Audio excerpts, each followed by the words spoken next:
EPS 95 के तहत जितने भी पेंशनकारी बड़े बुजुर्ग हैं उनको मेरा नमस्कार। क्योंकि यह पेंशन को लेकर के काफ़ी दिनों से लोग मतलब कि हाई कोर्ट भी जा रहे हैं, सुप्रीम कोर्ट भी जा रहे हैं, केंद्र सरकार के पास जा रहे हैं, यानी तमाम जगहों के पास जा रहे हैं और सभी लोगों को पत्र भी लिखा जा रहा है, लेकिन फिर भी पेंशन नहीं बढ़ाया जा रहा है, नहीं भत्ता, यानी तमाम प्रकार की चीज़ों को नहीं बढ़ाया जा रहा है, जिस कारण से जितने भी पेंशनकारी लोग हैं उनके लिए एक अहम मुद्दा बन गया है। तो इस वीडियो में आपको बताने वाला हूँ कि क्या हाई कोर्ट से क्या रिजल्ट आया है, क्या सुप्रीम कोर्ट से क्या है, केंद्र सरकार क्या कर रही है और तमाम प्रकार की चीज़ों को मैं देने वाला हूँ। क्या इसके आगे आंदोलन होगा तभी हो पाएगा, पेंशन आपका बढ़ोतरी होगा। तो मैं आपको सारी की सारी चीज़ इस वीडियो में कवर करने वाला हूँ। तो आप लोग वीडियो को कट ना करिएगा, क्योंकि यह पेंशन जितने भी पेंशनकारी लोग हैं उनके लिए यह एक अहम मुद्दा बन गया है कि पेंशन बढ़ाया जाए। क्योंकि कुछ ही दिनों में उनकी बहुत जिएंगे, 10 साल, 20 साल, 30 साल या 25 साल, 35 साल जिएंगे, उसके बाद उनकी मृत्यु हो जाएगी। और ये धीरे धीरे कई दिनों से ये मुद्दा चलता चला जा रहा है। तो मैं आपको सारी की सारी अपडेट देने वाला हूँ। तो आपको मैं बता दूं दोस्तों कि जिला स्तरीय, प्रांतीय स्तर और माननीय केंद्रीय भविष्य निधि आयुक्त और माननीय श्रम मंत्री, आदरणीय प्रधानमंत्री सभी को पत्र लिखा गया और पत्र में कुछ नहीं, आश्वासन के सिवा कुछ भी नहीं मिला। और ये सब देखते हुए हमारे कुछ लोग जो भी पेंशनकारी लोग हैं हाई कोर्ट भी गए, हाई कोर्ट में गए और वहाँ से हाई कोर्ट में अपनी बातों को रखे, पेंशन बढ़ाने के लिए रखे और हाई कोर्ट से वे अपने इस मुद्दे को जीत भी जाते हैं।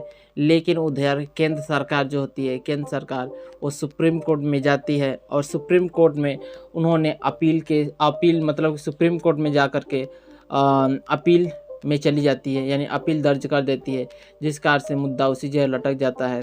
और सुप्रीम कोर्ट ने भी जो ये पेंशनकारियों की मुद्दा है इसे जायज़ माना। उन्होंने बोला कि जो 7,000 प्लस में जो आपके पास में महंगाई भत्ता है इसे दिया जाए, लेकिन केंद्र सरकार इसे नहीं मान रही है। तो यानी कहने का मतलब कि केंद्र सरकार जो है आपके पास चली जा रही है, सुप्रीम कोर्ट में चली गई, लेकिन सुप्रीम कोर्ट भी कह रही है कि नहीं, इनकी जो मांग है यह जायज़ है। हालांकि हाई कोर्ट से तो ये लोग जो पेंशनकारी लोग हैं जीत गए मुद्दे को, लेकिन सुप्रीम कोर्ट में केंद्र सरकार ने अपील डाल दी, जिस कारण से सुप्रीम कोर्ट में उन्होंने भी बोला कि इनकी मांग जो है वो जायज़ है और इनको पेंशन जो भी है 7,000 प्लस और पेंशन वेतन भत्ता दिया जाए, लेकिन केंद्र सरकार नहीं मान रही है। और उधर आप लोग जानते ही होंगे कि प्रधानमंत्री नरेंद्र मोदी साहब की तरफ से 2 बार आश्वासन भी दिया गया इनके पेंशन को बढ़ा दिया जाए, लेकिन सिर्फ वो आश्वासन ही रह गया, वो पेंशन को आज तक नहीं बढ़ाया गया। उसी के इंतज़ार में काफ़ी लोग हैं कि जो माननीय पीएम जी, आदरणीय पीएम जी जो भी ये आश्वासन दिए हैं उनको कब का लागू करेंगे, कब वो आश्वासन से सच में लागू होगा, उसी के इंतज़ार में है। तो ये उधर पीएम जो हैं कि यानी नरेंद्र मोदी जी वो मतलब कि आश्वासन दे रहे हैं कि आपकी पेंशन को बढ़ाया जाएगा, और उधर केंद्र सरकार जो जाकर के यानी उन्हीं की सरकार जाकर के सुप्रीम कोर्ट में अपील दर्ज कर देती है। तो इससे साफ मंशा यह जाहिर हो जाता है कि उधर केंद्र सरकार जो होती है वो पेंशन को बढ़ाना नहीं चाहती। यदि बढ़ाना चाहती तो डायरेक्ट आपको पेंशन बढ़ा दी जाती, लेकिन वो सुप्रीम कोर्ट में चली जाती है। यदि इसी तरह से खेला चलता रहा और जा कर के सुप्रीम कोर्ट में मुद्दा अटका रहा तो ये काफ़ी लंबे समय तक यह अटका ही रह जाएगा। हो सकता है 10 साल, 20 साल, या हो सकता है उससे पहले, या तो हो सकता है 25-30 साल तक मुद्दा चलता रहे।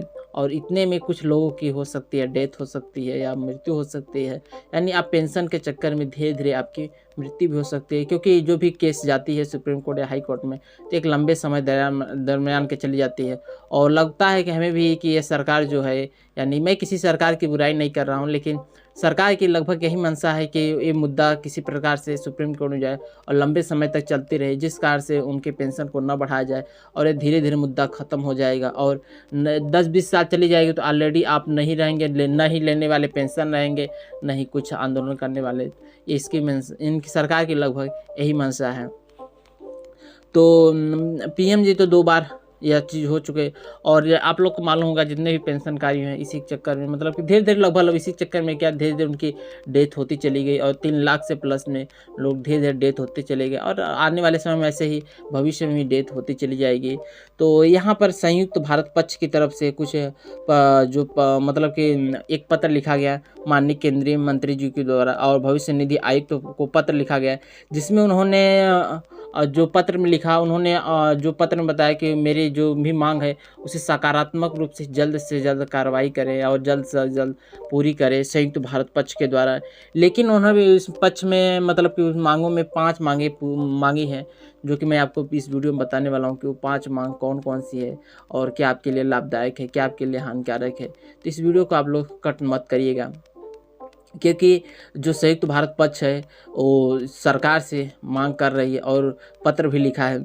इस मांग में सबसे पहला मांग यह है कि सभी लोगों को 7,000 प्लस में महंगाई भत्ता और मृत्यु के पश्चात उनके परिवार वालों को जो भी है राशि दी जानी चाहिए, क्योंकि इसी के लिए लड़ाई लड़ी जा रही है और केंद्र सरकार से ये अपील की जा रही है और भविष्य निधि आयुक्त को यह पत्र लिखा गया है।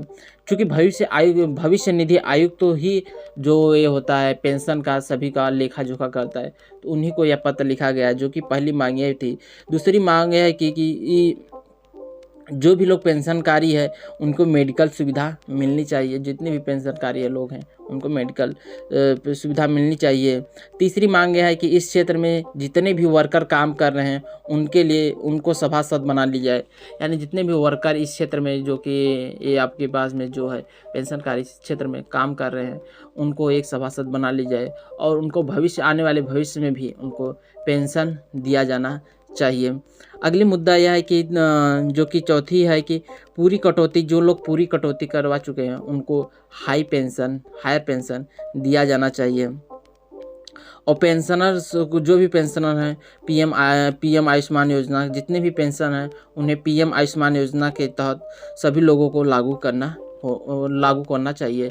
जितने भी पेंशन लोग हैं उन्हें पीएम आयुष्मान योजना के तहत सभी लोगों को लागू कर देना चाहिए। यानी सभी को पीएम आयुष्मान योजना का लाभ मिलना चाहिए। जितने भी हमारे पेंशन जितने भी बड़े बुजुर्ग लोग हैं उनको ये सब मिलना चाहिए। तो यह रखी गई बात है संयुक्त भारत पक्ष के द्वारा, जो कि भविष्य निधि आयुक्त को यह पत्र लिखा गया है। तो इस पत्र से आप लोग कितना सहमत है?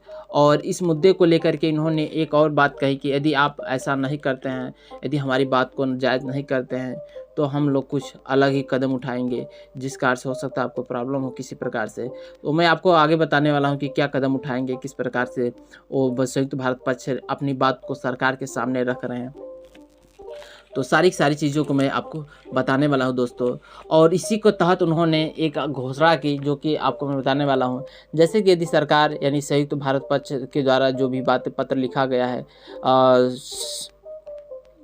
भविष्य निधि आयुक्त को पत्र लिखा गया है, यदि बात नहीं मानते हैं, यदि सकारात्मक विचार नहीं आते हैं, तो उन्होंने बताया कि 1 मई को एक आंदोलन होगा। इसके सिवा कुछ भी रास्ता नहीं है, क्योंकि सरकार की साफ मंशा है कि यदि इसे 20-25 साल खींच लिया जाए तो जो लोग पेंशन के लिए आंदोलन कर रहे हैं वो लोग रहेंगे ही नहीं और धीरे धीरे यह लंबे समय तक हो जाएगा तो मुझे पेंशन देना भी नहीं पड़ेगा, जिस कारण से वो सरकार खींच रही है।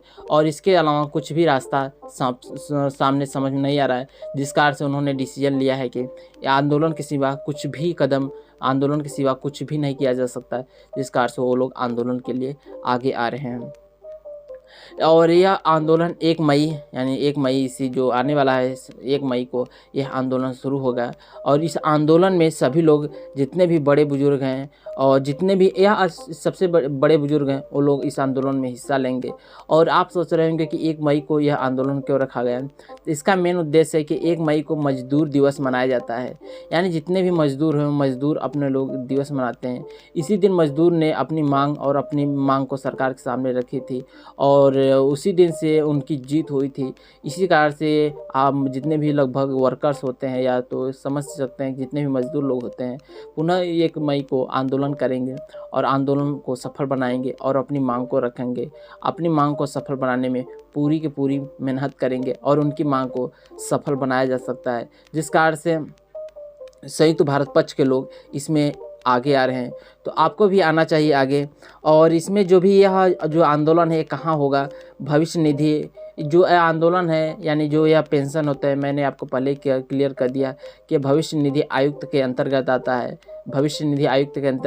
है। तो यह जो भी आंदोलन होगा भविष्य निधि आयुक्त के जो भवन होता है उसी के सामने होगा, क्योंकि भविष्य निधि आयुक्त केंद्र सरकार के पास हमारी इस मुद्दे को लेकर जाएगी और उनको बताएगी, तो वहाँ से हो सकता है कि बहुत अच्छी पॉजिटिव खबर आए, सकारात्मक न्यूज आए, आपकी पेंशन को बढ़ा दी जाए। तो यह जो भी आंदोलन होगा संयुक्त भविष्य निधि आयुक्त के भवन होता है उसी के सामने होगा। आप सोचेंगे कि भवन कहाँ पर है, यह भवन नई दिल्ली में है। यह भवन थोड़ा सा ध्यान दीजिएगा, भिकाजी कामा पैलेस, रामकृष्णपुरम, नई दिल्ली, जो कि है भिकाजी कामा पैलेस और रामकृष्णपुरम, नई दिल्ली के सामने इनका भवन पड़ता है भविष्य निधि आयुक्त का। इन्हीं के सामने यह आंदोलन संयुक्त भारत पक्ष के द्वारा रखा जाएगा। और इस आंदोलन यहाँ पर जो कोड है, पिन कोड है 110066 है, लगभग अप्रॉक्स है, पूरा मुझे क्लियर नहीं है, लगभग यही है। और यह जो इसमें आंदोलन में जितने भी लोग हैं, आंदोलन को सफल बनाने का प्रयास करिएगा। जितने भी लोग शारीरिक रूप से यदि सक्षम नहीं है तो अपने घरों पर रहें और अच्छे से रहें, लेकिन जितने भी लोग शारीरिक रूप से सक्षम है वहाँ पर पहुँचने के लिए वो लोग आंदोलन में आएँ, क्योंकि जितनी संख्या रहेगी उतना ही आप लोगों के सुने जाएंगे। यदि आप सोच रहे होंगे कि इस आंदोलन में बहुत ही कम लोग आएंगे तो मतलब कि हमारे लोग से जाने से क्या होगा, तो ऐसा कुछ बात नहीं है। ये आंदोलन एक एक लोग से ही बहुत लोग हो जाएंगे। ऐसे सभी लोग सोचेंगे कि मेरे आज जाने से क्या होगा, तो ये आंदोलन सफल नहीं बन पाएगा। तो यदि आप लोग जाते हैं तो इसमें जो भी लोग होगा, अच्छा एक चीज़ और मैं आपको क्लियर कर दूं कि यह आंदोलन जब भी होता है तो कुछ उपद्रवी लोग जाते हैं, यानी कहने का मतलब कुछ लोग इस आंदोलन को भंग करने के लिए जाते हैं, या तो कुछ कह सकते हैं कि खराब यानी आंदोलन को बिगाड़ने के लिए जाते हैं, या तो कुछ आंदोलन में ऊंच नीच होता है। तो जो लोग भी ऐसा कार्य करते हैं वो स्वयं उनके जिम्मेदार होंगे। हर व्यक्ति अपने के लिए स्वयं जिम्मेदार होगा, किसी का कोई भी मतलब कि जिम्मेदारी नहीं लेगा। हर व्यक्ति अपने आप का जिम्मेदारी लेगा और किसी भी प्रकार की गलती कार्य करने का प्रयास नहीं करेगा। ये आंदोलन बहुत ही शांतिपूर्वक होना चाहिए, यानी किसी प्रकार का हिंसा इस आंदोलन में नहीं होगा। शांतिपूर्वक से सरकार के सामने अपनी मांगों को रखेंगे, जो कि संयुक्त भारत पक्ष के द्वारा बताया गया है। तो इनकी बात को रखते हुए और इन्हीं की लीडरशिप में सभी लोग आंदोलन को प्रारंभ करेंगे।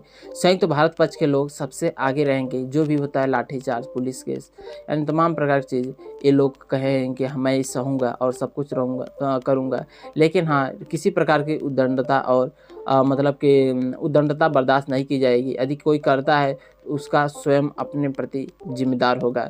यदि आप लोग जाते हैं तो किसी प्रकार से गलत कार्य न करें और किसी प्रकार उत्तेजना में कोई भी कठोर कदम न लें। यह आंदोलन जो भी होगा शांतिप्रिय होना चाहिए आंदोलन को, और यह आंदोलन 1 मई को होना चाहिए भिकाजी कामा पैलेस, रामकृष्णपुरम, नई दिल्ली में होना चाहिए। और जो कि संयुक्त भविष्य निधि आयुक्त के भवन के सामने ही आंदोलन को प्रारंभ किया जाएगा। तो जो लोग शारीरिक रूप से सक्षम है वो लोग वहाँ पर पहुँचे, जो लोग शारीरिक रूप से सक्षम नहीं है वो अपने घरों पर रहें।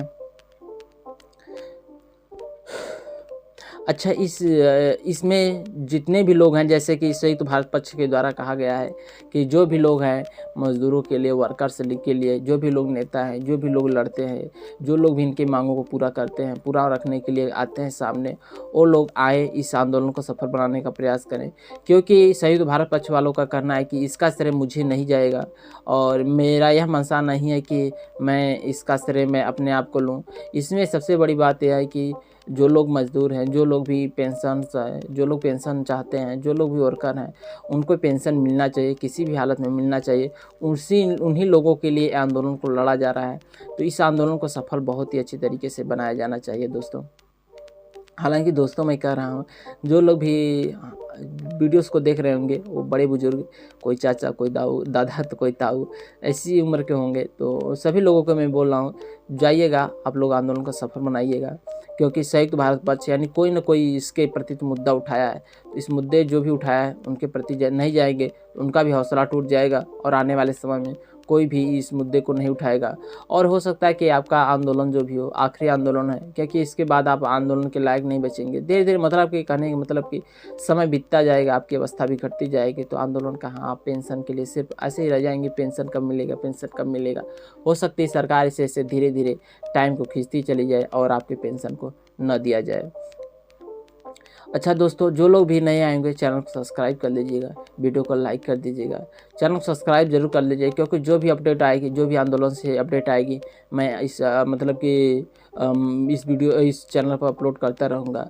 और ये जो भी बातें थी, यह संयुक्त भारत पक्ष के द्वारा रखी गई थी, जो कि मैंने आपकी एक अपडेट के रूप में पूरी की पूरी बातों को बता दिया है। हो सकता है कुछ इधर उधर त्रुटि हो गई बोलने में, तो उसके लिए कोई बात नहीं है, लेकिन जो भी बातें थी मेन पॉइंट मैं आपके सामने रख दिया हूँ। तो आप लोग, जो लोग भी जाएंगे वहाँ पर, वो हमें कमेंट बॉक्स में बताइएगा। जो लोग नहीं जा सकते वो लोग भी बताइएगा, और जो लोग सक्षम है जाने के लिए वही लोग जाइएगा। और मुझे किसी से जोर ज़बरदस्ती नहीं है, वो आपका विचार है, आप जाएं या ना जाएं आपका विचार है, लेकिन मेरा काम था आपको अपडेट देना, आप किसी तक खबर पहुँचा देना, बस मेरा इतना ही काम है। मैं किसी को उत्सुक मतलब कि उत्साहित नहीं कर रहा हूँ, नहीं किसी प्रकार को किसी को ज़बरदस्ती कर रहा हूँ। मेरा जो काम था मैंने आपको बता दिया, आपके तहत पहुँचा दिया, लेकिन उसके आगे आपका काम है, आप जाएं या ना जाएं, आपको पेंशन चाहिए या नहीं चाहिए, वो आप पर डिपेंड करता है। मुझसे जो भी हो गया, मतलब जो भी हो सका मेरे द्वारा खबर पहुँचाने के लिए, मैंने आप तक वो खबर पहुँचा दी है। तो दोस्तों बस इस वीडियो को इतना ही रखते हैं। जो लोग नए आएंगे चैनल सब्सक्राइब कर दीजिएगा, वीडियो को लाइक कर दीजिएगा। फिर मिलेंगे दोस्तों किसी EPS 95 के तहत जितने भी पेंशन के लिए जो भी अपडेट आती है उस वीडियो में मिलेंगे। तब तक के लिए अपने और अपने परिवार वालों का ख्याल रखिएगा। जय हिंद, वंदे मातरम।